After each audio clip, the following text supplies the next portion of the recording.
उलगुलान पहुंच चुका है चतरा। कुर्मियों, तुम हो जाओ सावधान, वरना तुम्हारे लिए है खतरा। क्या आप जानते हैं कि आज झारखंड में सबसे बड़ा सवाल क्या बन चुका है? तो सवाल यही बन चुका है कि क्या कुर्मी आदिवासी है? क्या सच्चाई छिपाई जा रही है? चलिए पूरी खबर आपको बताते हैं कि क्या कुछ झारखंड में चल रहा है। दरअसल 20 सितंबर 2025 को कुर्मी समाज की ओर से रेल रोको आंदोलन किया गया। मांग की गई कि कुर्मी को एसटी का दर्जा मिले, कुड़माली भाषा को 8वीं अनुसूची में शामिल किया जाए और सरना धर्म कोड जल्द से जल्द लागू हो। ये 3 मांग थी और इन 3 मांगों को लेकर जो कुर्मी समाज है वह रेल रोको आंदोलन किया। बीच बीच में जगह जगह पर भी यह आंदोलन चल रहा था। तर्क दिया जा रहा था कि जब ब्रिटिश काल था तो हम लोगों को प्रिमिटिव ट्राइब्स में रखा गया था। 1931 की जनगणना का उदाहरण दिया जाता है कि उस वक्त हम लोग आदिवासी सूची में थे, लेकिन 1950 में चाहे उसे प्रशासनिक भूल कहें या राजनीतिक भूल कहें, हम लोगों को हटा दिया गया। फिर क्या जो लगातार है कुर्मी समाज आंदोलन कर रहा है, कभी सड़क पर उतरकर आंदोलन कर रहा है तो कभी सदन में यह सवाल गूंज रहा है।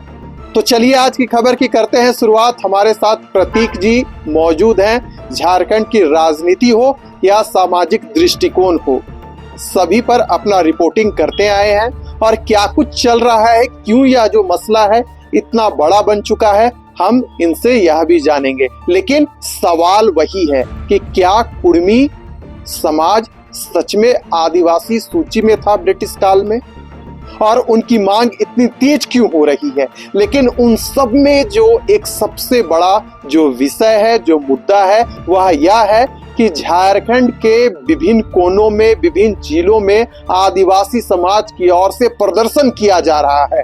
और इस बार मोर्चा संभाल रही है ज्योत्सना किरकेट्टा। वह चतरा गई थी और चतरा में उन्होंने जो भाषण दिया, उनका भाषण चर्चा का विषय बना। खुले मन से उन्होंने कुर्मी समाज को ही कटघरे में खड़ा करने का काम किया और सीधे जो है धमकी भरी वाली लफ्जों में अपनी बातों को कह गई। उन्होंने कहा कि जो उलगुलान है वह चतरा में पहुंच चुका है। उन्होंने कुर्मी समाज को धमकी भरे वाले शब्दों में, जो उनका कहने का अंदाज है, वह यही कह रही थी कि चतरा में आप लोगों को खतरा होगा। आदिवासी समाज सोया हुआ था, लेकिन कुछ समाज में गीदड़ और भालू आ गए, लेकिन शेर शेर होता है। इस प्रकार का उदाहरण दिया जा रहा है और सीधे तौर पर जो ज्योत्सना किरकेट्टा है कुर्मी समाज पर आरोप लगा रही है और उन्हें ही कटघरा में खड़ा करने का काम कर रही है।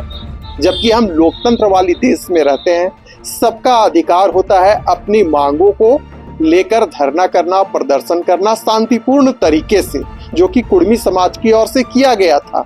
वहीं आदिवासी समाज की ओर से भी हुंकार महारैली का आयोजन किया गया था। उनकी ओर से भी शांतिपूर्वक धरना प्रदर्शन राज्य के विभिन्न कोनों में किया गया था और उनकी भी मांग थी कि किसी भी हाल में कुर्मी समाज को आदिवासी की सूची में ना डाला जाए, यानी कि एसटी की जो कैटेगरी है उसमें शामिल नहीं किया जाए। यानी कि आज जो 2 समाज है एक दूसरे के खिलाफ खड़ा हुआ है और उनके जो नेता हैं वह इस आंदोलन को हवा देने का काम कर रहे हैं। जिस प्रकार से ज्योत्सना किरकेट्टा ने चतरा की धरती में जाकर उलगुलान की है, बातों को कहा है, आज झारखंड में चर्चा का विषय बन चुका है। प्रतीक जी, मेरा सीधा सवाल रहेगा, ज्योत्सना किरकेट्टा आजसू पार्टी से आती है, लेकिन मन से उन्होंने ही सवाल पूछ दिया कि कुर्मी वाले मैटर पर, आदिवासी वाले मैटर पर जो झारखंड मुक्ति मोर्चा है, भारतीय जनता पार्टी है, आजसू है, सभी मौन हैं, सभी चुपचाप हैं। क्या मायने निकल कर आ रहे हैं? जबकि ज्योत्सना किरकेट्टा खुद आजसू से हैं। क्या वह इस्तीफा दे चुकी है, इसीलिए इस प्रकार की बातों को कह रही है, अपने ही पार्टी को कटघरे में खड़ा कर रही है? क्या माजरा है, क्या चल रहा है प्रतीक जी? सिर्फ रिजर्वेशन का खेल है और खासतौर पे कुर्मी पार्टी जो है ये चाह रही है एसटी कोटे में आने का। जो कि आदिवासी समाज को गवारा नहीं है। जी। और यही वजह है कि आए दिन आप देख सकते हैं कि जयराम महतो की पार्टी में भी कई नेत्री थी, उनकी पार्टी को छोड़ दिया और उनके खिलाफ यह आरोप लगाया कि ये कुर्मी पार्टी बनकर रह गई है जयराम महतो की। वहीं आजसू की बात करें तो आजसू इसमें मौन रहा, लेकिन जो रेल रोको रेल टोको आंदोलन हुआ था उसमें कुर्मी समाज के स्कॉलर और जो बड़े नेता थे, स्थानीय नेता थे, वो लोगों ने इसका आह्वान किया था। जयराम महतो पहले इसमें जुटते हैं, लेकिन बाद में आजसू सुप्रीमो सुदेश कुमार महतो हो या चंद्रवदन महतो हो या चंद्रप्रकाश चौधरी हो, तिवारी महतो हो, वो सभी विभिन्न क्षेत्रों में अपना प्रदर्शन भी किया था। और यही वजह कि रेल ने कुछ नेताओं पे केस भी की थी कि रेलवे की संपत्ति को बाधित करने का या रेल रोकने के कारण काफी ट्रेनें रद्द हुई थी, जिसमें वंदे भारत ट्रेन भी थी। लेकिन वर्तमान की स्थिति देखें तो आदिवासी समाज कतई नहीं चाहता है कि कुर्मी को स्ट्रीम में लाया जाए, और यही वजह है कि ये आंदोलन लगातार 1950 से चलता आ रहा है।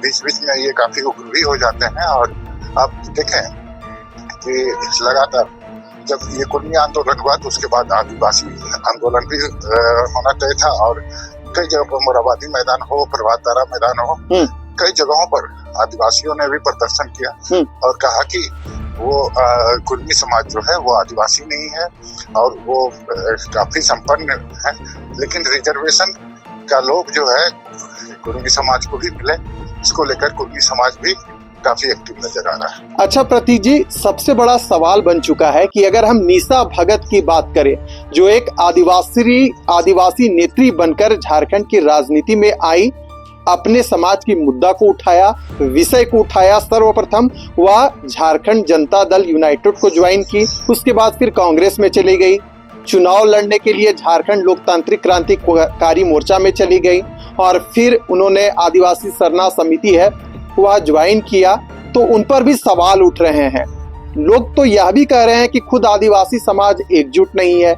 जिस प्रकार की जो आदिवासी हुंकार रैली थी, निशा भगत की लड़ाई हुई, मंच पर जो भी कुछ हुआ, सब कुछ जो झारखंड की जनता भी देखी, तो सवाल यही उठ रहा है कि जो आदिवासी समाज है अपने आप में एकजुट नहीं है।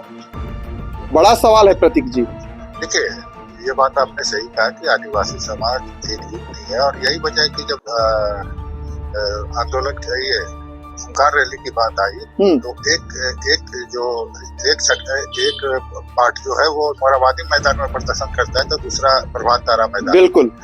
तो उसी समय पता चल गया था कि आदिवासी समाज एक नहीं है।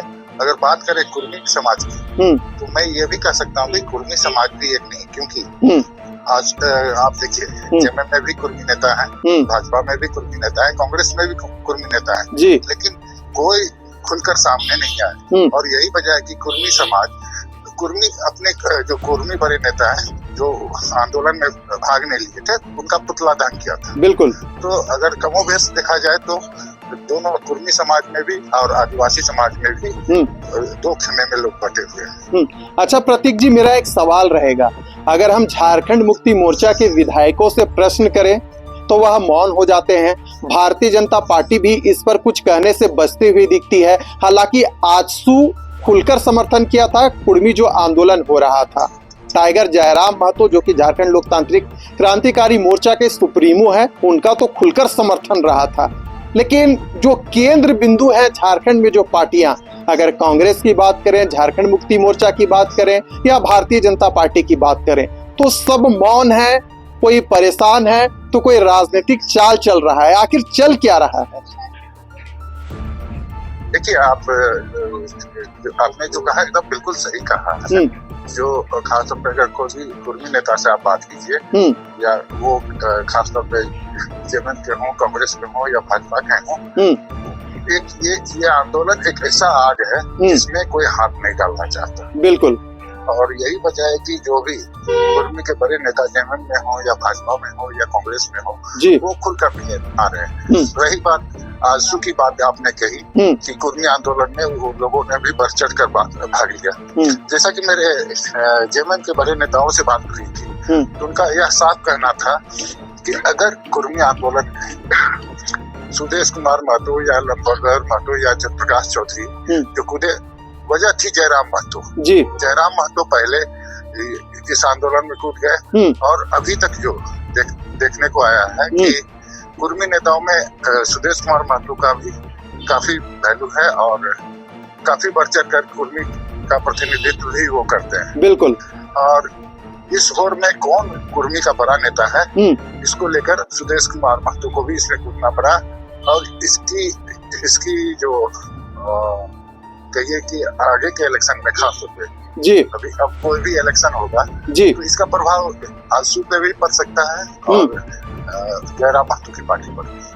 बिल्कुल आपने सही कहा प्रतीक जी। सबसे बड़ा सवाल झारखंड में यही बनकर घूम रहा है कि जो कुर्मी समाज के लोग मांग कर रहे हैं कि हमें एसटी कैटेगरी में डाला जाए, कुड़मारी भाषा को 8वीं अनुसूची में रखा जाए, सरना धर्म कोड लागू किया जाए, कई सारे तर्क दिए जा रहे हैं। तो वहीं जो आदिवासी समाज के लोग हैं लगातार उनकी मांगों को ठुकरा रहे हैं और कह रहे हैं कि अगर सरकार इनकी बातों को सुनेगी, इस पर अगर कोई एक्शन होगा तो आदिवासी समाज सड़क से लेकर सदन तक प्रदर्शन करेगा।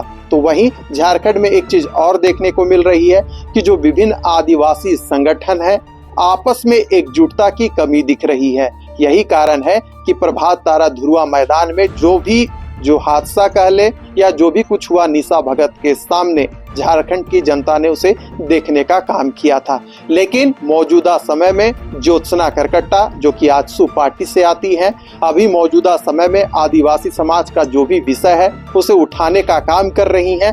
उनके भाषणों पर अगर हम नजर डालें तो कहीं ना कहीं उनके भाषणों को सुनकर लग रहा है कि कुर्मी समाज की जो आत्मा है, आंदोलन की रूपरेखा है या उनका जो सामाजिकता का विषय है उसे चैलेंज करने का काम ज्योत्सना केरकेट्टा कर रही हैं। तो देखिए आगे झारखंड की राजनीति में क्या कुछ होता है, यह भी देखने वाली बात होगी।